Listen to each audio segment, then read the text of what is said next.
3, 2, 1, go. The flies, huh? You love it when you're around. You tell us to pull up, cause you know we shut it down. The flies, huh? You love it when you're around. You tell us to pull up, cause you know we shut it down. The flies, huh? You love it when you're around. Hi everyone, and welcome to another episode of the Curvy Chick Chronicles. Woo! You guys, this is episode 5. Oh my goodness. Can you believe that we have been rocking together for a little over a month now?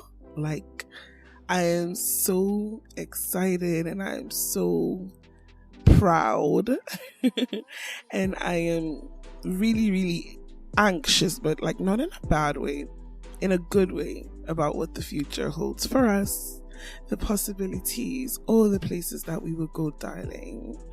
And as the show, takes proper shape and really begins to really form its identity and its purpose and what the sole mission of this podcast is, because there is a sole mission of this podcast.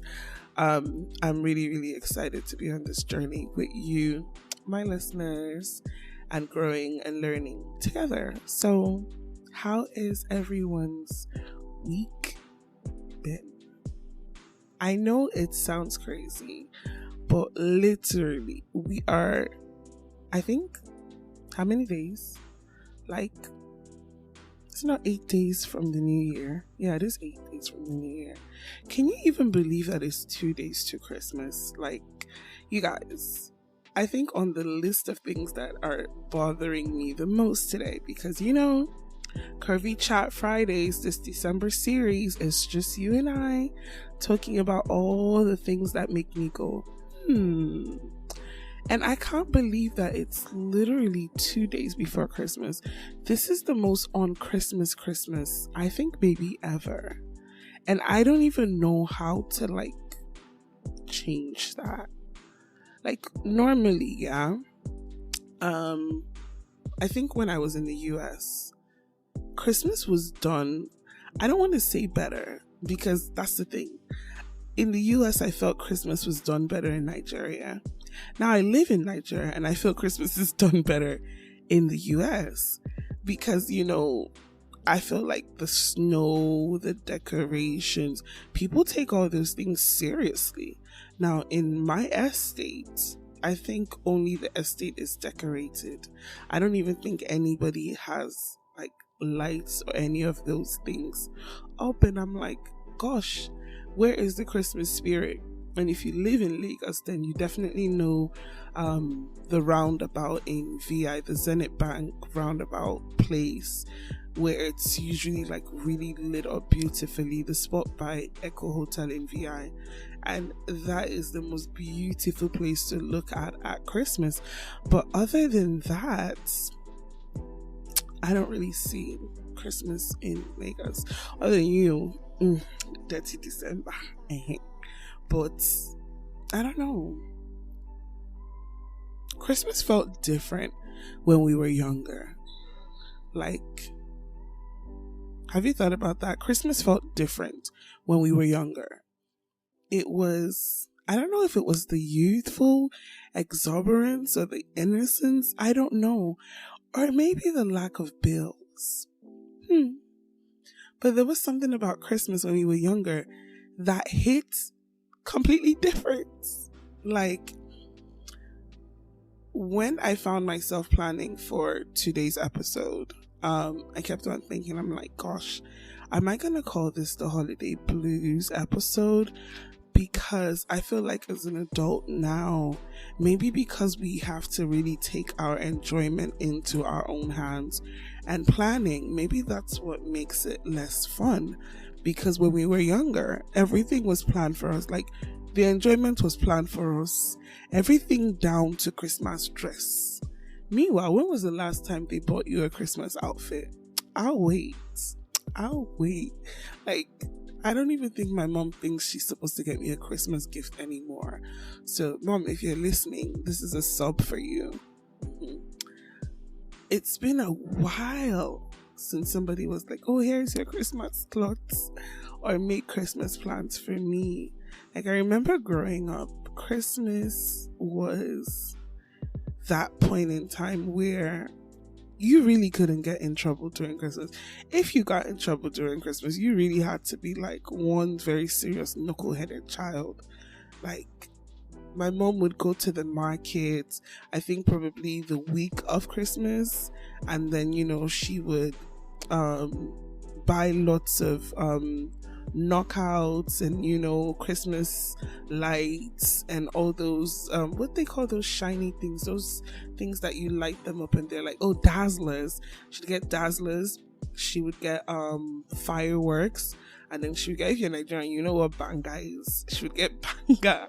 And that was literally, I think, one of my favorite things about Christmas was her coming back and like with this big ass bag full of like fireworks and explosives, not explosives in the literal term, but you know, things like that. And then she would just kind of share it between me and my brother and my cousin, and it was just like, okay, this is your own, this is your own, this is your own. And then everybody would just kind of take their stuff. And then Christmas Eve, because we're Catholic, we would go to Christmas Eve vigil, and that was so much fun. Even though I really don't remember like the service, because if I'm being honest, I probably was sleeping at service. But once it hit 12, the sound of the, you know, the fireworks would definitely wake you up in church. And then going home, you know, everybody would like have a stash of their fireworks in their purse or in their pocket or something. And it was like not a war, but like there was like a competition. I grew up in 1004, so if anybody's listening that grew up in 1004 estate, hi, shout outs. It was so memorable, and we would just literally play till maybe about 2 a.m. The next day, of course, African household, you're cooking, you're taking food to your neighbors. People don't do that anymore. I don't know if it's because we don't trust each other anymore. Is that part of the problem? Because then almost baskets were by the dozen. Everybody's cooking and taking a basket to this neighbor. This neighbor is bringing this basket to you, and there's just so much merriment around, and it was so much fun. And once the cooking is done, you know, you can go out in the evening and you can go play and come back late. It just hit different. I miss those days so much. Now it just feels like a regular day. It's just like, okay, you know, this is the day of the birth of our Lord Jesus Christ. And that's really just what it feels like. And I feel bad because in the back of my mind, I'm like, I love birthdays. Like, I'm supposed to be turned because it's Jesus' birthday, but I'm just like, and I feel bad because I can't find my holiday mojo, which really made me start thinking. I'm like, if I feel this way, and I generally love holidays, there are probably dozens of people. Dozens is even small. There are lots of people who have holiday blues, and this time of the year, they do not look forward to it for various reasons. And really, when I started to do some research and really look around, I really was astonished to find out that the number of, you know, suicides or attempted suicides during the holidays were really, really high. So like, there are people that really struggle during these holiday seasons. Maybe they're alone, they don't have family, they're estranged from their family, they've suffered a loss in their family. So my heart really goes out to a lot of people, and people that are, you know, kind of not knowing how to navigate their feelings this Christmas, and really, I want to say, weather the storm, because this is a joyous time. It's a joyous occasion. But what do you do when you can't find your joy during a joyous occasion? I don't know. I think I would probably try to focus or remember previous joyous occasions, or surround myself with people that feel like home. Like, for instance, my god sister, we're talking the other day, and we're like, how are we gonna do this Christmas? Because she lost her daughter, my goddaughter, a couple months ago, and this is the first Christmas without her. And we were really talking some days ago, and it really made me think. I'm like, wow, because this is the new normal. Like, there's never going to be another Christmas where we see her or where she's running around and, etc. And I spent last Christmas with them, so it was really a very somber moment, because I'm like, I don't know what to tell you. I'm just gonna say we just focus on the memories, talk about it, talk about the memories. Oh, remember when. But then I think for some people that does more harm than good. So how do you really navigate it? I want to hear from you guys. How do you really navigate difficult holiday seasons? And also, what are your favorite Christmas memories? Because I need all the help I can getting into the Christmas spirit. Guys, I am not feeling it. It just feels like... I'm looking forward to the new year, though. I'm looking forward to the new year. I'm looking forward to my birthday. I'm looking forward to all those things, but this Christmas, it just feels like very sober. And I have been reflective. Like, I sat down one day and I really was trying to play the year back and all the things that have happened this year. This year felt like a very, very long time. And I know you're listening like, it is a long time. 365 days is a long time. It felt like a very long time. Like, I played back the things from January to February, March, April, May, June, till December. And I'm just like, wow. Because in hindsight, the problem with, I think, our world as it is we tend to be fixated, I think, on the future a lot. A lot of us live in the future. And that's not taken away from anybody, because I live in the future, so I have that problem. Rather than, sometimes enjoying the present, I'm focused on the future. And by the time you get to the future, that present now becomes, your past. And I'm looking back on the year, and even though, the year was tough, when I actually sat down to look back on the year, I was filled with nothing but gratitude, because I'm like, I actually, I did a damn thing this year. Like, a lot of the things that I said I was going to do, I did them. My business did exponentially greater than it has done before. I started this podcast. I did quite a number of things that I said that I wanted to do. And I was just filled with so much gratitude. And the funny thing was, in the moments when I was doing it, when they were present times before they became the past, it didn't seem like a big thing, a big deal. It didn't seem like I was doing anything spectacular or I was doing anything great. It just felt like regular shit. But in hindsight, now that it's in the past, I'm able to look back and appreciate it so much more, because I'm like, wow, you have really come a long way.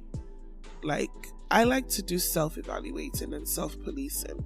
So I will literally check my past to measure up. Am I making progress or am I fucking around? Trust me, that's the Capricorn in me. So in doing that, I'm comparing this year to last year. You did great, mama. So why did it always generally feel like I wasn't doing great? Hello, imposter syndrome. Oh my goodness. I suffer from a bad case of imposter syndrome. I have a friend, an ex-boyfriend who also does too. And I can always spot when someone does, because no matter how great what we do is, we never actually feel like it's that big of a deal. Or we feel like, this thing, I'm faking it. Somebody's going to realize sooner that I'm faking it.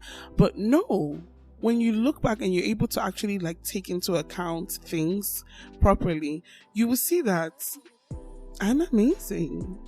I did amazing. Like, I exceeded my expectations. I blew my own mind. And you would never notice that if you are constantly focused on the future. So I want to encourage somebody who really feels like they haven't accomplished anything this year. That was the reason for that speech. To really find a day, sit back, play over your year. Like, take time and play over your year from January and you will really be surprised.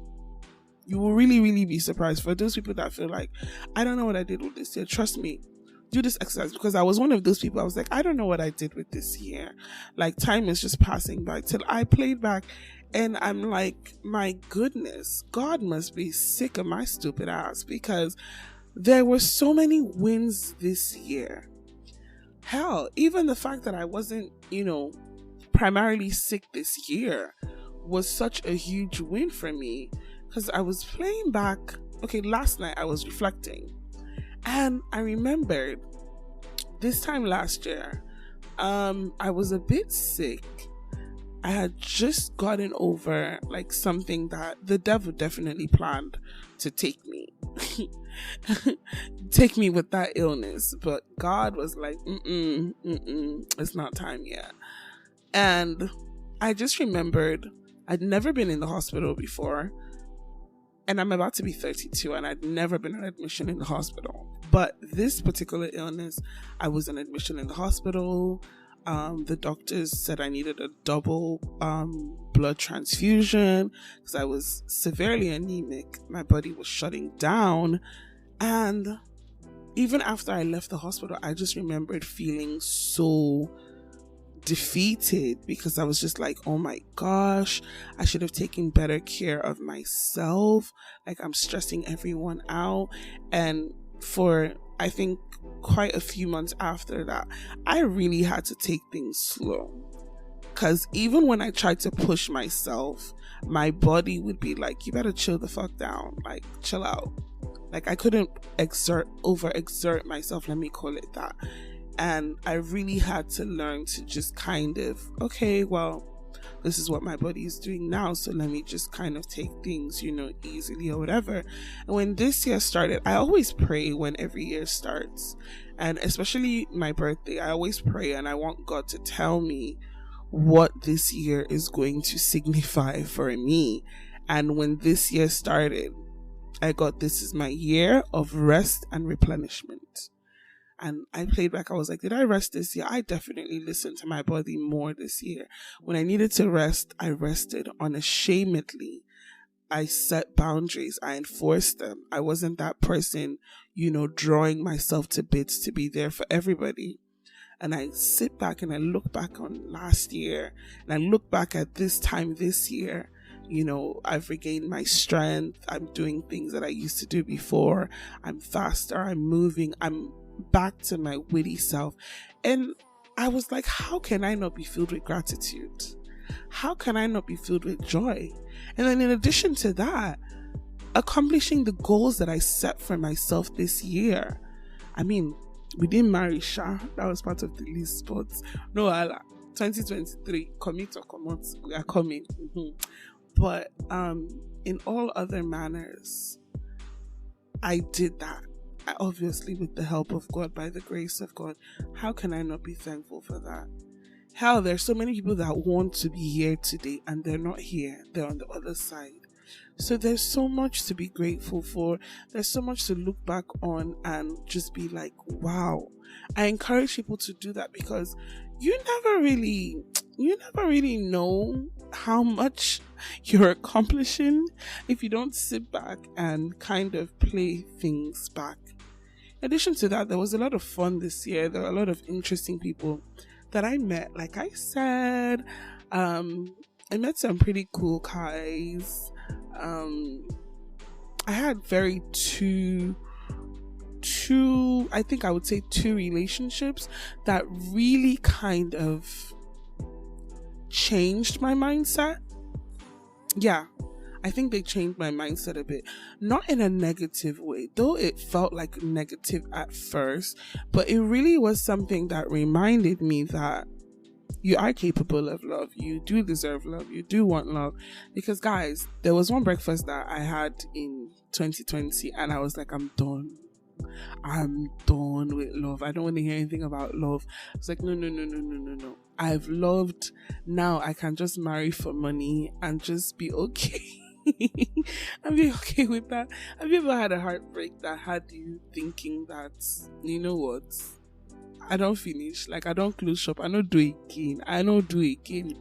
So, meeting the two people that I met this year that were very instrumental to kind of rekindling, will I say, the desire for love in me. Yeah, I think I'm going to call it that, the desire for love in me. And although it didn't end well. It didn't end well. One of the relationships, I think I talked about that. Though he kind of awoke that desire in me, but then he ended up kind of, I don't want to say he was a douchebag, but yeah. Mm-hmm. And then the second one, have you ever met somebody and felt like it was right guy, wrong time, or right person, wrong time? Yeah, let me generalize it. That was how that second relationship felt, because I felt like if he had his ducks in a row in the way that I feel I would have liked him to have his ducks in a row, and he as well said it, that, you know, he feels like if he had all together, then, you know, we would have been perfect, which there's no such thing. Let me just say that first. But meeting somebody that really ticks most of your boxes or all of your boxes, and then it not really being the right time, or there being like one big thing that you both can't overlook, it's really heartbreaking, guys. It's really heartbreaking.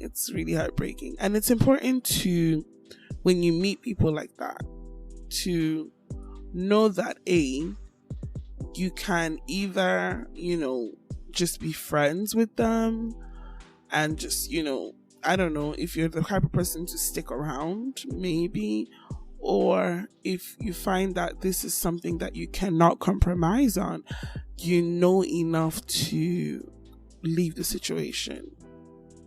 And that for me felt like healthy communication, healthy relationship building, effective communication, because on a normal basis, my dumbass would have wanted to fix him. I know that there are my fellow fixers in the house, that you meet a guy and you're like, oh, I can fix him. Oh, he's fine. He's just a little rough. I can fix him. Okay, Bob the Builder. We've all been there. I mean, it's a very, very clear manifestation of daddy issues, which we will still get to on this show. But I had to learn in therapy that, you know, idealized versions of people are not who people are. That's literally you projecting who you want this person to be. And that's not a real person, because that person isn't there yet. So you trying to, oh, I can fix him, or I'm gonna work with him, this and that, almost always ends up in you eating like a very continental breakfast, because been there, done that. I don't think I've told you guys, which we will still get to. There's so many stories to get to, you guys. My life is and has been so interesting. Not just in general, but I think specifically my love life. And I really tell myself, like, these are stories for my grandkids. Like, when I'll be gisting them, like, let me tell you about. So I think that helps me not take things personal. If not, there are probably a lot of people that I would have wanted to kill. But, you know, I don't take nothing personal because of that. But I was one of those Bob the Builder bitches. Yeah. I dated someone for about 4 years, and I was fixated on the whole, I can fix him, I'm building with him, this. And it really was an idealized version of him. Because when you create idealized versions of people, you put them on a pedestal, you put them up because you kind of see the finished product. You don't see the work in hand. You don't see the work that is being molded. You're too fixated on what the final product is going to look like.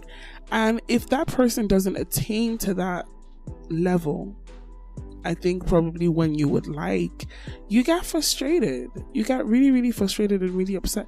And at the end of the day, you maybe end up with a man who one day will tell you he didn't ask you to do any of those things. And guess what? He wouldn't be lying, because he didn't ask you to do any of those things.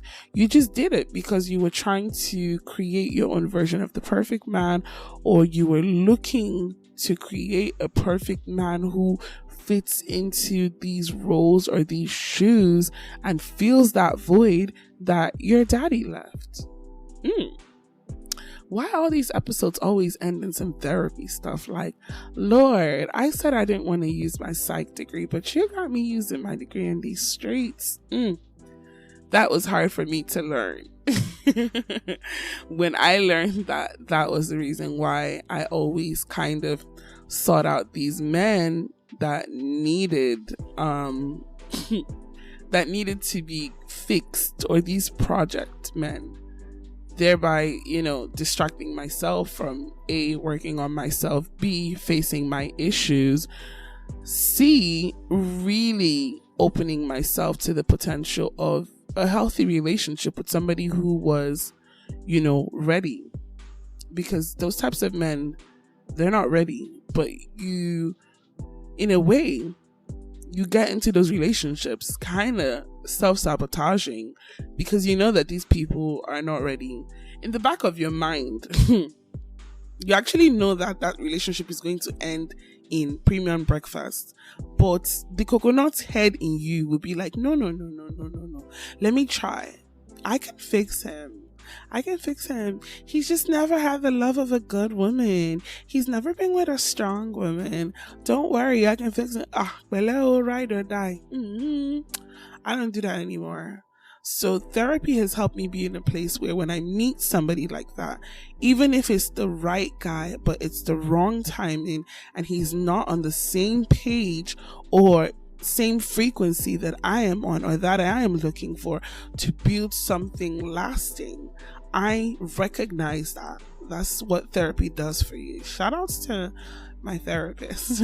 That's what therapy does for you. Therapy helps you recognize that this person is, and there's nothing wrong with that, this person is navigating some waters. They're still a work in progress like all of us are, but that this person has some really maybe internalized or maybe actualized issues that until they deal with that, they cannot give you what you're looking for. And it's important to know what you're looking for in a relationship and really stand by that. Not that you just kind of be like, okay, well, I don't want to be alone, and then you collect anything that men give you. And this, for me, is something that I feel like really kind of applies to the plus size community. I don't know about skinny people because I'm not a skinny bitch, but this is something that I have seen a lot of plus size women just kind of take whatever crumbs are given to them because they don't want to be alone, or because they don't know what they are worth, or because they do not feel they are worth much. Whoosh. Now that was some truth for you. And it's so important to me, and this is like a passion project of my heart. I want to see plus size women loved and loved correctly and not settling for less. A love that makes you feel whole, a love that makes you feel secure, a love that makes you feel safe, a love that you don't have to worry about or think twice about or question. You just feel at peace. But a lot of the times, because of how society has kind of made us feel, we're willing to take whatever crumbs that we're giving. Okay, well, I like him. He likes me too. Oh, but he only wants to see me at night. Oh, but he only comes to my house. Oh, but he doesn't take me out. The way this episode's just kind of like, I love it so much. You guys, please give me feedback. Do you love how these episodes just kind of go like from one pendulum, swinging from one side of the pendulum to the other? Let me know. Let me know when you listen. So anyways, women that are like that, you know, you're a booty call, honey. Because any man that is dating you and wants to be with you will take you out, will show you off, will, you know, will put you on his arm and like show you to the world.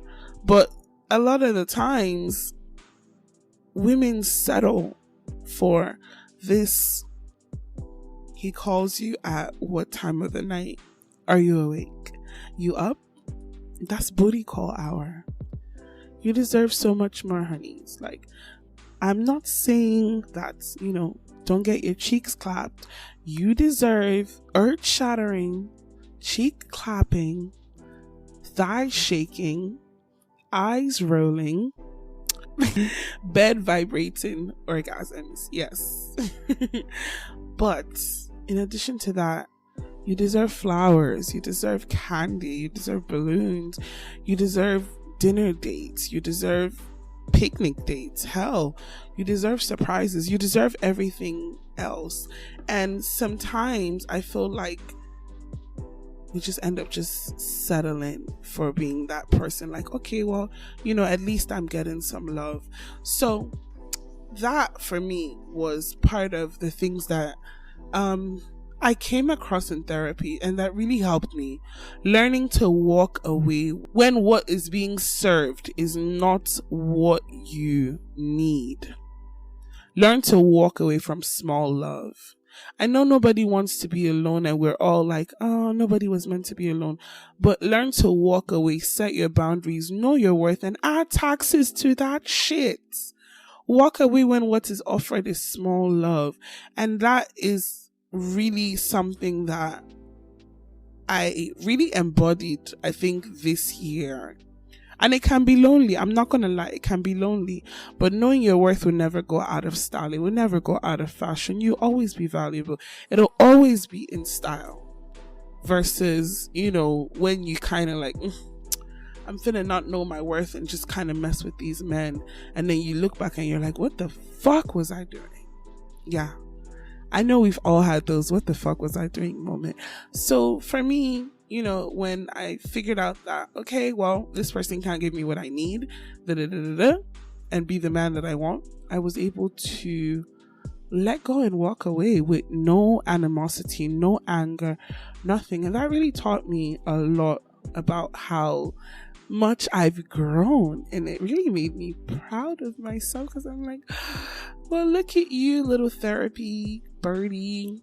But it did rekindle and awaken things in me that I thought had died. And I think when I had a conversation with him, because I like to have conversations before I break up, like even after I break up, because I don't believe in burning bridges. I don't believe because we break up we gotta be enemies. Nah.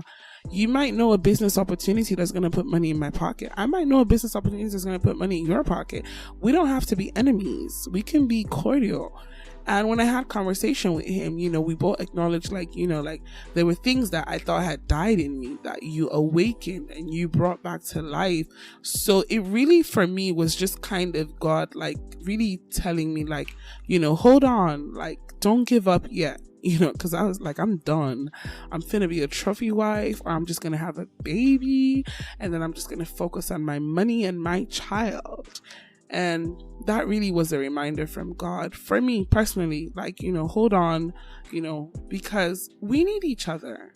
As much as we try to sway, I don't need a mate. We need each other. We were created to need each other. Feeding this stupid narrative that we do not need each other is actually bananas. Even if you don't need each other as, you know, companions or whatever, which is a lie, because everybody loves having somebody to talk to about their day at the end of the day.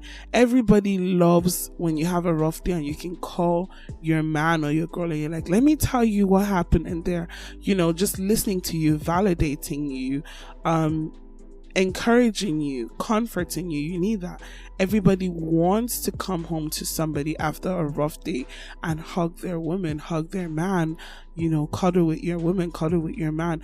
You need that. Like, you need that even when you're upset.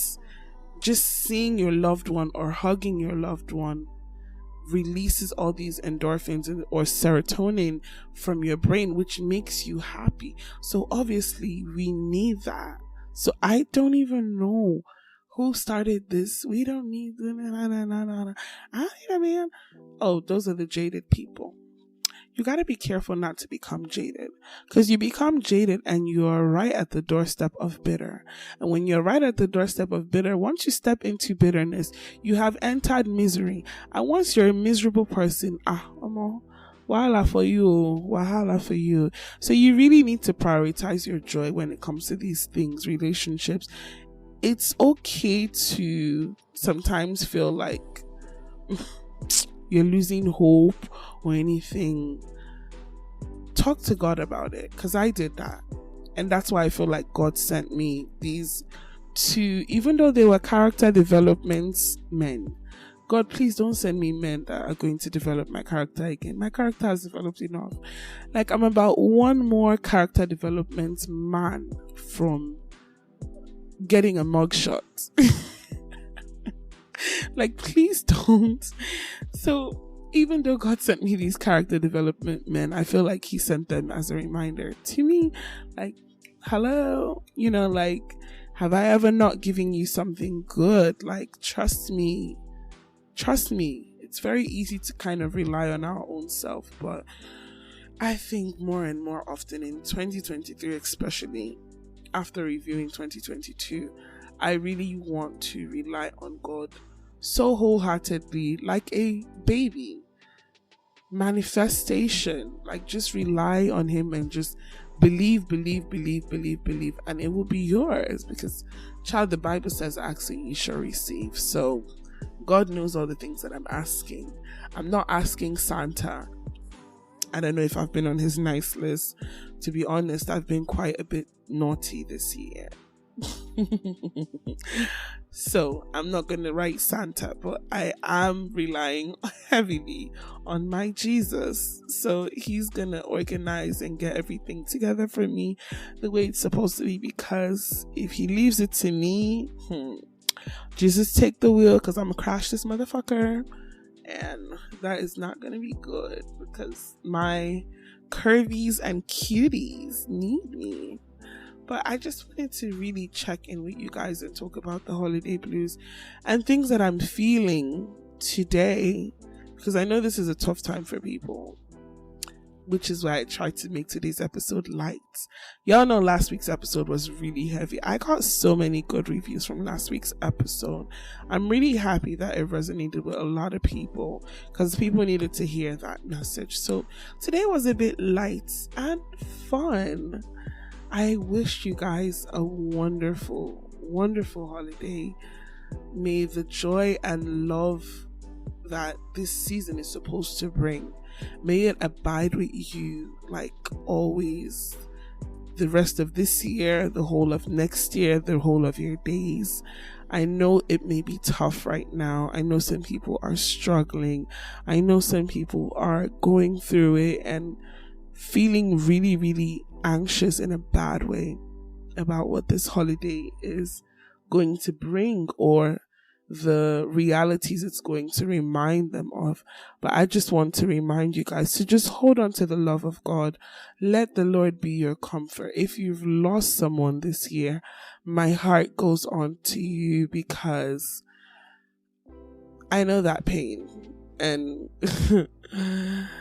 all I can do is just join my faith with yours and just send you warm energy and warm vibrations, that you just kind of find good memories to focus on to get through the season. I do believe that things will get better. Time is the healer of such wounds.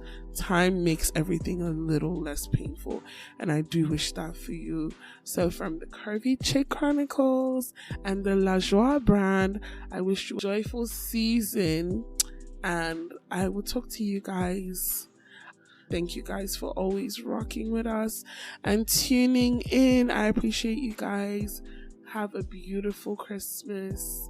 Bye.